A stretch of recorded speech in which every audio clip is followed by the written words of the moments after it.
Kanaan alarratti sagalee Waaqayyoo walii wajjiniin ilaalla. Sagalee Waaqayyoo walii wajjiniin ilaallu warra waldaa koo keessatti egaa qoodeera.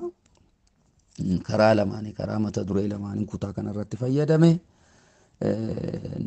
Isa kana immoo walii wajjiniin ilaalla jechuudha.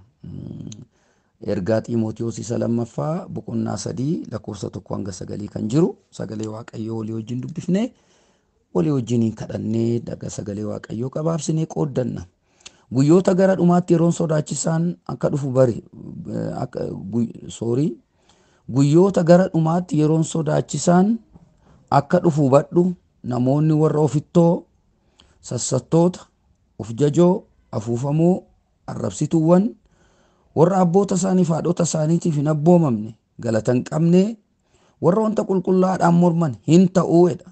Hin ta'u jedhee dhaabaa asirratti itti dabalee lakkoofsa 3 warra jaalala of keessaa hin qabne, warra araara hin jaalanne, warra maqaa namaa balleessan, warra of hin qabne, warra namatti hin madaqne, warra waan gaarii jibban, warra dabarsanii nama kennan, warra eeggannaa hin qabne, warra of arguu dhabuudhaan of bokoksan, Waaqayyoon jaalachuu caalaa warra waan isaan gammachiisu jaalatan ta'uuf jiru. Akka bakkeedhaa mul'atutti nama Waaqayyoo fakkaatu humna isa nama akkasii keessa jiru garuu hin ganu. Warra akkasii irraa fagaadhu. Lakkoofsa 6 isaan keessaa kaan mana namaa lixanii dubartoota dadhaboo warra cubbuu irra tuulame kajeellaa gara garaatiin asii fi achi oofaman wal dhaalchisu. Dubartoonni kun warra yeroo hundumaa hin baru garuu dhugaa beekuu bira ga'uu matumaa hin danda'an. Akkuma Yaaneesii fi Yaambirees Museedhaan morman jarreen sammuu isaanii bade karaa amantii isaanii qoramanii hin ilaalamin kunis akkasuma dhugaan hin mormu. Garuu akkuma gowwummaan jarreen sana lamaan irratti beekame kan isaan kanaas nama hundumaa biratti beekamuuf waan jiruuf of hin ga'ani. Fagoon ga'ani. Kadhannu. Waaqayyo abbaa keenya hunda gararraa jiraattu maqaa gooftaa Yesuus Kiristoosiin immoo nutti dubbadhu. Sagaleen kee jiraataadha. Humna hojjetu of keessaa qaba. Billaa gar lamaan qarame caalaas qara qaba jedhamee barreeffameera. Humni dubbii kee keessa jiru, dhugaan dubbii kee keessa jiru, aangoon dubbii kee keessa jiru, jabinni dubbii kee keessa jiru har'a maqaa Yesuus Kiristoos nama Naazreetiin jireenya keenya argatu. Of ilaaluu akka dandeenyu, of arguu akka dandeenyu, gara keenya ilaaluu akka dandeenyu, asii achi haasa'uurra, asii achi namatti himurra, waa'ee namaa yaada baay'ee kennuurra laatii kaatoo sakireediyaana as gara gallee akka of ilaallu, boruu keenya akka ilaallannu, karaa keenya akka ilaallannu gorsi Xiimotewosiif kenname kun har'a jireenya keenya immoo Waaqayyo akka jiraata karaa gaariitti nu geessuu akka danda'u maqaa Yesuus Kiristoosiin si kadhadheera. Ittiin nu gargaara, ittiin haa gargaaramnu, jireenyi keenya ittiin haa gargaaramu, namummaan keenya ittiin haa gargaaramu, eenyummaan keenya ittiin haa gargaaramu. Bara fokkisaa deemu, bara gadhee ta'aa deemu, bara jireenyi badaa deemu kana keessatti kan namaa ilaaluurra kan keenya ilaaluu, kan namaa dubbachuurra kan keenya dubbachuu akka dandeenyu jireenya keenyas akka ittiin sirreeffannu maqaa Yesuus Kiristoosiin nu gargaare. Arrabni keenya asii achee namarratti kan dheeratu otoo hin taane keessa keenya ilaaluu akka dandeenyu maqaa Yesuus Kiristoos nama Naazreetiin nuuf haa ta'u. Kallattii hundumaan nu barsiisi maqaa Yesuusiin ameen. Galanni Waaqayyoo Waaqa jiraataadhaaf haa ta'u. Kutaan isinii dubbisee Xiimotewos lammaffaa boqonnaa 3 lakkoofsa 1 hanga 9 kan jirudha. Mata duree akkana jedhu irratti dubbachuu barbaade har'a. Mee of ilaali, ati kiristiyaana moo marattoo bara dhumaati waan jedhu irratti dubbadha. Mee of ilaali, ati kiristiyaana moo malattoo bara dhumaati. Sirrumatti dhaggeeffadha. Mee of ilaali, ati kiristiyaana moo malattoo bara dhumaati. Malattoo bara dhumaati.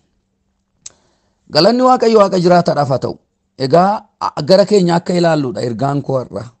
Kan namaa haasa'uu dhiisnee kan keenya. Kan namaa ilaaluu dhiisnee kan keenya. Waa'ee jireenya namaa dubbachuu dhiisnee kan keenya. Maalan fakkaadhaa? Akkaman jiraa? Keessi koo maal fakkaataa? Kan jedhu. Galanni Waaqayyo Waaqa jiraataadhaaf haa ta'u. Kutaan isinii dubbisee akkuma beekamuudha jecha isaa baay'ee kan nama dinquudha.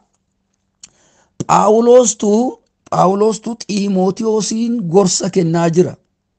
Gorsa of eeggannaa wayii kennaa. Gorsa of eeggannaa wayii kennaa. Amma waa'ee of eeggannaa sanaa miti kanan dubbadhu. Gorsa of eeggannoo wayii kennaa. Fagaadhu. Namoota irraa fagaadhu. Amala isaanii itti mee kanarraa fagaadhu. Yaada isaanii itti mee kanarraa fagaadhu. Gochaa isaanii itti mee kanarraa fagaadhu.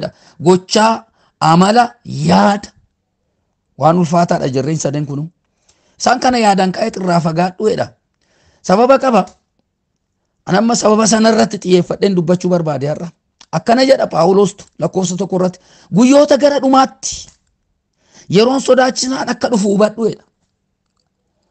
Guyyoota gara dhumaatti bara Phaawulos ture sana Phaawulos amma tajaajila isaa xumuree yeroo dhiigni isaa akka dhibaayyuutti dhangala'uudhaaf ga'u jechaa jira. Kana booddee waggaa tokko caalaa waan ture natti hin fakkaatu. Waggaa tokkoof ji'a kana caalaa waan ture natti hin fakkaatu. Egaa jecha kana dubbateen booddee jechuudha. Hoo baay'ate waggaa 2 yoo ta'edha. Waan tokko tilmaamaan macaafni kaa'a waan ta'eef jechuudha. Asii achee argaa jira Phaawulosi. Kanaafuu yeroo inni jiru fooyyeedha. Inni caalu garuu achi as adeemaa jira. Gadhummaan isaa kan hammaate. Barri gadhummaan isaa hammaate. Hammeenyi isaa hammaate. Wanti fokkisaan itti hammaate achi as deemaa jira. Kuni umurii Xiimootiyoos keessatti bara Xiimootiyoos jiraatu keessatti kan himame. Akka Xiimootiyoos itti jiraachuu qabu hubachiisuudhaaf kan maal godheedha? Kan dubbateedha. Jedhee itti aansee akkana jedha. Hubadhuedha. Sodaachisoon akka dhufu hubadhuedha. Bara sodaachisaatu dhufaedha. Bara namatti hin tolleetu dhufaedha. Bara namaaf hin taaneetu dhufaedha. Maalirratti hundaa'ee yoo jettan mukarratti hundaa'ee miti. Lagarratti hundaa'ee miti. Beelladarratti hundaa'ee miti hammeenyi barichaa. Qilleensa irratti hundaa'ee miti hammeenyi barichaa kan dubbatu. Namoota irratti hundaa'eeti. Irratti dhaggeeffadhaa. Namoota irratti hundaa'eeti. Barichatu gadhee ta'a gaafa jedhu wanti gadhee ta'u amala namaatirra jira jechuudha. Wanti gadhee ta'u jireenya namaatirra jira. Namarratti hundaa'eeti. Isa kana akka hubattan barbaadeetan. Yeroo baay'ee maali barra akkanaa? Bara miti dhimmi isaa namarratti hundaa'a. Bara kan faalu nama. Baratti maqaa kan baasu nama. Maqaa kan fudhatutu bara ta'e malee. Maqaa kan baatutu bara ta'e malee. Bara kan faalu nama. Kanaafuu guyyoota gara dhumaatti yeroon sodaachisaan akka dhufu hubadhu. Namoonni jedhee calqaba. Eenyuun? Namoonni jedhee calqaba. Amala isaan baatanaasa. Namoonni jedhee amala isaanii gadhee tarreesse yoo godhuunfu garuu akkana jedha. Jarri kun fagoon ga'aniidha. Iyyasuus Kiristoos jiraataadha. Ilaalla tokkoonsaa haa ta'u. Namoonni hedheeti namoota akkamii akka ta'an amala akkamii akka qaban amala gadhee akkamii jireenya gadhee akkamii akka horatan dubbateeti irraa of eeggadhu dheeti. Sababbiin isaa jarri kun fagoon ga'aniidha. Fagoo hin ga'aniidha. Jedhee ittiin guduunfa. Galanni Waaqayyo Waaqa jiraataadhaaf haa ta'u. Na hubadhaa mata dureen koo akkas jedha.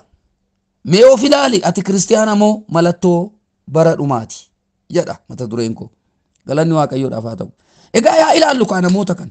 Amalli namoota kanaa jireenya keenya irraa calanqisa taanaan. Amalli namoota kanaa eenyummaa keenya irraa mul'ata taanaan. Taateen namoota kanaa jireenya keenya irraa mul'ata taanaan nuti kiristiyaana oduun taane malattoo bara dhumaati. Barri akka dhumaa jiru jireenyi keenya kan ittiin agarsiisudha. Namoonni Waaqayyoo garuu faallaa dhimma kanaa jiraatu. faallaa dhimma kanaa jira. Har'a waa'ee namoota Waaqayyoo miti kanan dubbachaa jiru. Waa'ee malattoo bara dhumaa warra malattoo bara dhumaa baatan. Warra jireenya isaaniitii irratti malattoo bara dhumaa calanqisiisan. Isa kana. Kanaaf mata duree koo irra deebi'een ati mee of ilaali. Mee of ilaali. Ati kiristiyaana moo malattoo bara dhumaati? Mee of ilaali. Ati kiristiyaana moo malattoo bara dhumaati? Warri malattoo bara dhumaa maal fakkaatu? Of ilaaluudhaaf warra malattoo bara dhumaa baatanii deeman ilaaluun dirqama. Lakkoofsa lamatti koottaa akkana jedha. Namoonni warra ofittoo odi kaasofnee hin dandeenyu waa meeqa? Warra ofittoo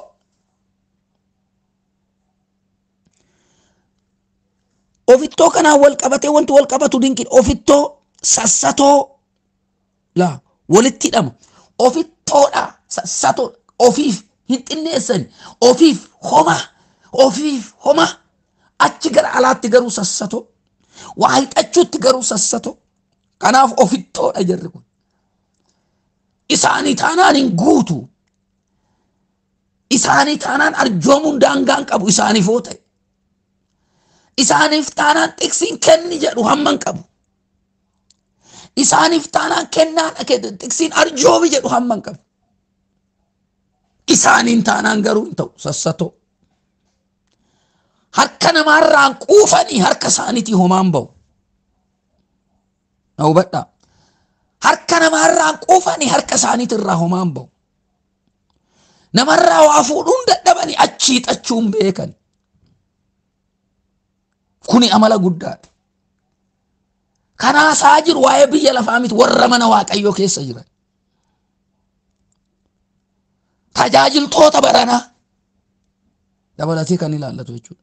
Warra mana Waaqayyoo keessa jiran. Warra Waaqayyoof hin hojjenne Waaqayyoon hin tajaajilla mana Waaqayyoo keessa hin jiraanne nuti kan Waaqayyootidha. Ofittoo sassatoo.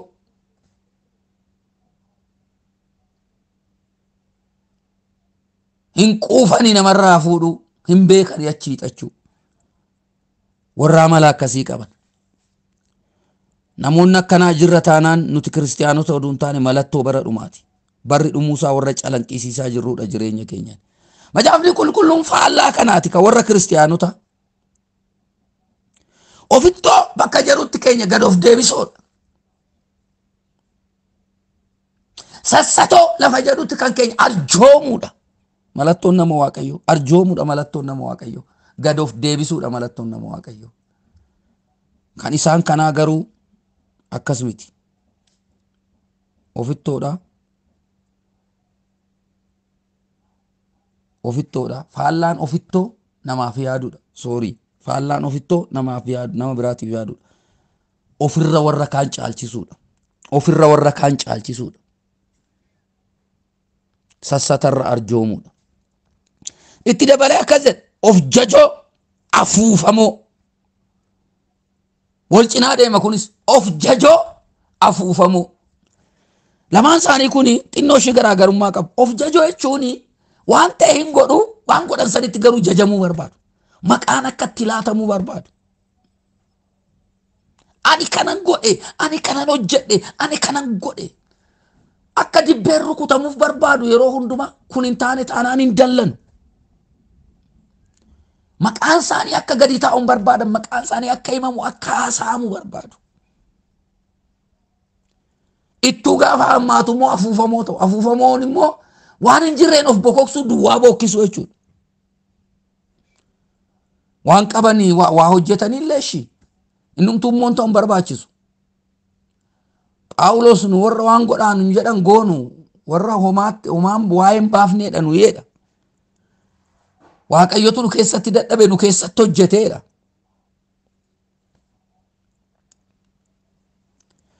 Inni kan biraatti dabalee akkas jedha. Egaa ilaalaa isinoo akkam. Amalli kun mul'ata. Amala kanarraa bilisaanu. Of jajurra Waaqayyoon jajanna. Ani homaa miti jenna.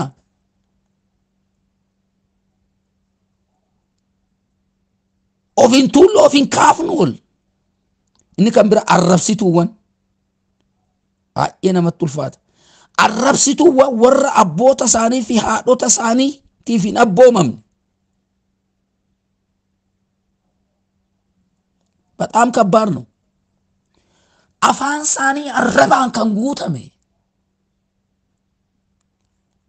waan barbaadan dubbachuu kan danda'an mana Waaqayyoo keessa ko godhanii nama kan arrabsan akka barbaadetti kan haasa'an. afaan arrabaa kan isaanii kenname jechuudha. arrabsituuwwan haadha isaaniitiif abboota isaaniitiif kan hin abboomamne, waldaadhaaf kan hin abboomamne, haadhaaf abbaadhaaf kan hin abboomamne, hangafaaf kan hin abboomamne. abboomamuun iddoo hunduma jira hubadhaa. maatii jala kan jiran maatiidhaaf abboomamu, maatii jalaa ba'anii kan of danda'an waldaa keessa jiraniif abboomamu, namoota isaan hooggananiif abboomamu. garuu kan goon abboomamuun jira bara kana. waldaa cabsee ba'uun eessatti dhalate? mul'atan qabaadha. mul'ata cabsanii ba'u maqaa gooftaa Yesuus Kiristoosiin jireenya fokkisaa jira. mul'anni cabsanii ba'u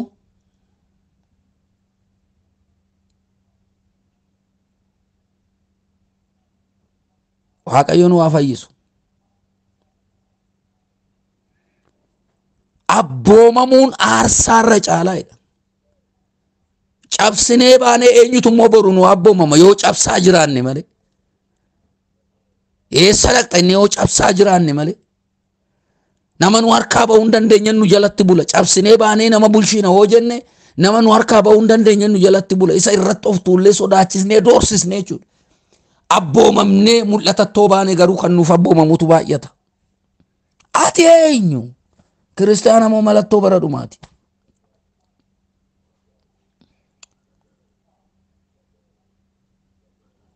kan biraa akkana jedha, galatan qabne bageetaas galatan qabani, galateeffachuun beekani.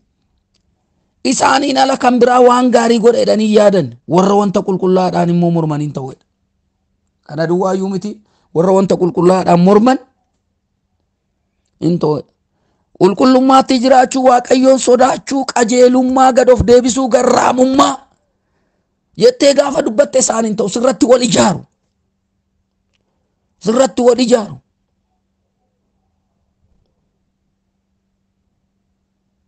waa'een qulqullummaa, waa'een garraamummaa, waa'een jaalalaa, waa'een gad of deebisuu, waa'een abboomamu in ta'uuf kun hin mormuttuu waan qulqullaadhaan jedha. lakkoofsa 3 irraa kaasee warra jaalala of keessaa hin qabne hin jiru. dhimmi jaalalaa, dhimma obboleessa ofii jaalachuu, obboleettii ofii jaalachuu, jaalalaan namoota ofirra caalchisuu hin jiru. araara kan hin jaalanne. yeroo tokko namoonni wayii walitti bu'anii hin araarsine jennaan ishitti araaramuu bannaa Si'ool naa galuu wayyaa jette. dhugaa Waaqayyo akkasaan isiniin jedha. amma eessa jirtaa Si'ool hawwitaan jedheen. kan araaran jaalanne mucaa seexanaati yoo. kan araaran beekne Waaqayyoon beeku yoo. Si'ool galuu naa wayyaa maaltu jira? kan jiramutu Si'ooli.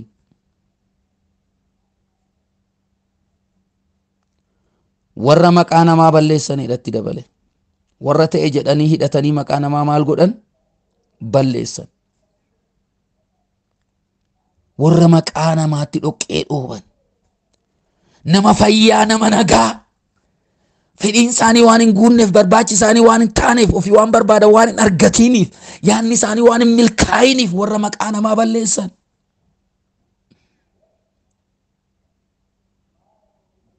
warra maqaa namaa balleessan, warra maqaa namaa faalan deemu jechuudha. amalla akkanaa nurraa mul'ata taanaan nuti mallattoo bara dhumaati malee kiristaana miti. hin jiru kiristaana akkana.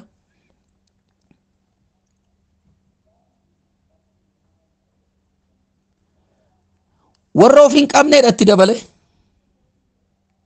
warra maal of hin goone? of hin qabne, of to'achuu hin danda'ani, of qabuu hin danda'ani, arraba isaanii hamaa dubbachuu irraa qabuu hin danda'ani, jireenya isaanii cubburraa dhowwuu hin danda'ani, namummaa isaanii isa moofaa isa foonii mo'achuu hin danda'an.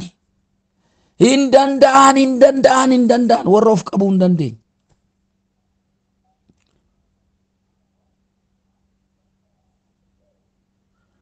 Kan itti dabalee dammoo warra namatti hin madaqneedha.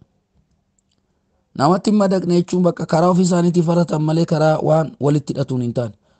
Warra waan gaarii jibban. Nama dinqisiisu. Waan gaarii ta'e jedhanii maal hin godhanii? Hin jaalatan. Warra dabarsanii nama kennan. Har'a waa meeqatu jira joo?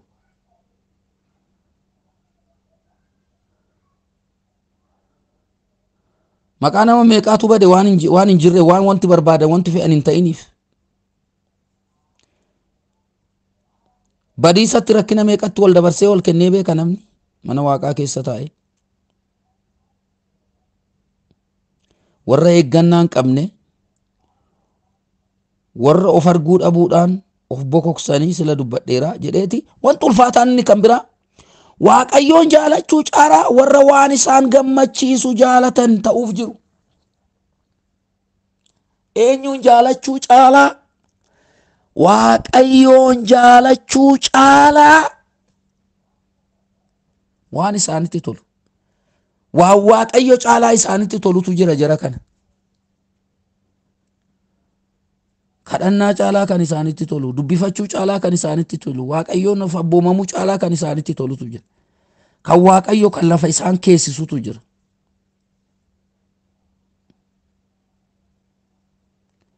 Keessa darbee akkana jedha akka bakkeedhaan mul'atutti nama Waaqayyo fakkaatu humna sana garuu maal godhaniiru? Gananiiru. Waldaattuu argitan namoota Waaqayyo wajjin deemtan namoota Waaqayyo fakkaatu garuu humna sana maal godhaniiru? Gananiiru.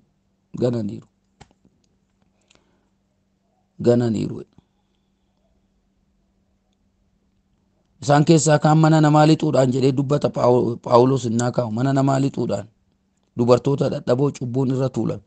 Kuni waan dinqiidha. Dubartoota dadhaboo cubbuun irra tuulan warra foon isaanii mo'achuu hin dandeenye. Gabaamattuu jechuudha warra foon isaanii mo'achuu hin dandeenye warra dhiirarraa hafuu hin dandeenye. Isaan kana dubbii Waaqayyootiin jajjabeessanii gara gaariitti fiduurraa kajeellaa gara garaatiin asii fi achi oofamanii warra wallaalchisu. Rakkoo maalii qabeedhanii karaa hammeenyaa qabsiisu. Ofiif of qabuu hin danda'anii warra of qabuu hin dandeenye kana bira dhaqanii maqaa wangeelaatiin argitanii maqaa wangeelaatiin wangeela himanii nama oolchuun kan isaaniif ta'u rakkoo maalii qabeedhanii ittuu sammuu isaanii keessatti waan biraa maal godhu hojjetu.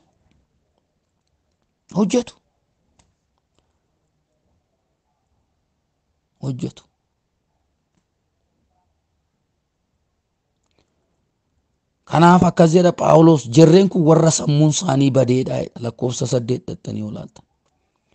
Warra sammuun isaanii bade. Waan gaarii yaaduu hin danda'anii, waan gaarii hojjechuu hin danda'anii, waan gaarii raawwachuu hin danda'anii. Warra sammuun isaanii maal ta'e? Bade. Warra qoramanii sin ilaalaminidha. Qormaata kan jedhamu isaan hin beeku. Nama qoru malee hin qoraman isaan. Hojiin isaanii nama qoruudha. Warri akkanaa kiristiyaanota oduu hin taane mallattoo bara dhumaatiidha. Phaawulos warra akkanaatirraa of eeggadhu jedhaan Xiimotewoosin warra akkanaatirraa of eeggadhu jedhaan. Kanaafuu waan lama naa qaba. Of haa ilaallu nuti kiristiyaanota moo mallattoo bara dhumaati? Guduun fuufan. Of haa ilaallu nu kiristiyaanota moo mallattoo bara dhumaati? Kan asirra jiru kanatu nurraa calanqisa hoo ta'e. Nu kiristiyaanota nun taane mallattoo bara dhumaati. Of haa ilaallu yaada garaa keenyaa geeddaran. Faallaa kanaa hoo taane garuu faallaa kanaa hoo taane akkuma Phaawulos Xiimotewoosin korse Xiimotewoos nama Waaqayyo waan ta'eef namoota akkanaatirraa ammoo of maal haa goonu? Ofiin haa eeggannu. Akka amala nun balleessine akka jireenya keenya hin galaafan haa taanu. Gooftaan keenya guddaa haa eebbifamu. Kanaafuu of ilaalaa, of haa ilaallu. nu kiristiyaana moo malattoo bara dhumaati. Xiimotewos lammaffaa boqonnaa 3:1-9 kan ilaalle kuni kan asirratti calanqisu kuni nurraa calanqisa taanaan malattoo bara dhumaatiin. Hammeenya baraa baatee kan deemu jireenya hammeenya biraa baatee deemu jireenya baraa baatee deemu baachaa jirra jechuudha. Mana waaqaa keessa teenyee farra mana waaqayyoo warra taanedha jechuudha. Mana waaqaa keessa teenyee dhukkuba mana waaqaa warra taanedha jechuudha. Mana waaqaa keessa teenyee mana waaqaa warra faalleedha jechuudha. Kanaaf yaada garaa geeddarachuun nurraa eegama. Amala akkanaa kan qabnudha. Faalla amala kanaa jiraanna yoo ta'e akka Xiimotewos eenyummaa namummaa waaqayyoo jireenya keenya dhuunfatee faallaa kanaa jiraanna yoo ta'e gorsi inni lammataa irraa of eeggachuudha. Ati malattoo bara dhumaan taane taanaan ati kan waaqayyooti. Kan waaqayyoo eega taate immoo namoonni kun amala kee akka hin galaafanne irraa of eeggadhu. Irraa of dhowwi. Gabaa isaaniin dhaabatiin walgahii isaaniin hirmaatiin waltajjiin isaanii si biratti tuffatamaa haa ta'u. Ati kan waaqaati waan taateefu hin kadhanne. Waaqayyo abbaa keenya maqaa gooftaa Yesuus Kiristoosiin akka kanatti waan nutti dubbatteef ulfaadhu. Warra dhaga'uu duwwaadhaan of gowwomsan oduu hin taane waan dhaga'an immoo hojiitti kanii jireenya isaanii warra bareeffatan maqaa Yesuus Kiristoosiin nu taasisi. Barri keenya mancaa fi badaa akka hin taane bara mancee fi bara badee amalli namootaas akka dhabe kana keessatti Waaqayyo Waaqa jiraata akka ta'utti jiraachuu akka dandeenyu nu gargaara. Karaa onlaayinii kanaa Waaqayyo Waaqa jiraata waan ciccimaa waan addaa waldaa lafaat irratti yeroo tokko hin taane hin dabalatee asirratti waan gaarii nu gochaa jirta. Garuu firdiif nutti akka hin taane warra ittiin fayyadamanii fi hojiirra oolfatan ta'uu akka dandeenyu nu gargaari. Warri dhaggeeffatan ittiin haa fayyadaman harka kee amanamaatti dabarsee kenneera. Maqaa gooftaa Yesuus Kiristoos nama Naazreetiin karaan obboleettii keenyaa adeemsa obboleettii keenyaas Waaqayyo Waaqa jiraataa maqaa gooftaa Yesuusiin siin kan eegame haa ta'u. Maqaa keetiin galateeffannee maqaa isheetiin wal geenyee si galateeffannee sagalee kee lallabnee dubbiin kee ergaan kee gara namootaa dhufeera. Waaqayyo Waaqa jiraataa jireenya siis karaa siis immoo harka kee amanamaatti dabarsinee kennina. Maqaa gooftaa Yesuus Kiristoos nama Naazreetiin aameen. Eebbifamaa guddaa sinirra dheeressinan gabaabsidheetii nagaan naa oola.